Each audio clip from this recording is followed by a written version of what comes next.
Pung tararom kapnaraba matungda IDF na Hamas ki akanba mafam khudum chansankhre. Gaza Strip ta Israel Defense Forces IDF na Hamas ki terrorist nga pung tararom khut thoknaraba matungda Outpost 17 haina kauba Hamas ki yamna maruoiba akanba mafam ama khudum chansanba ngamkhre haire.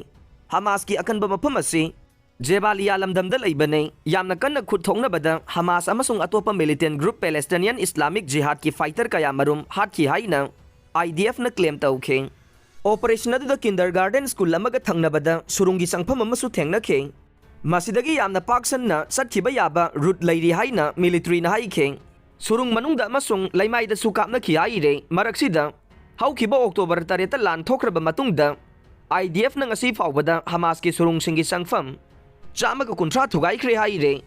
IDF ke combat engineering singna surung sing yauna Gaza da laiba Hamas ki terrorist infrastructure sing thidok laga thugai na bohona re surung singi manungda ising amasung oxygen pairaga thanamba thengnakhe masina makhoisi matam sangna surungda lainaba thaurang tauki haibadu takle lan hek haubadage ngasi fawbada surung singi changpham chamaga kuntra thugai khre aina military na social media da phongdokhe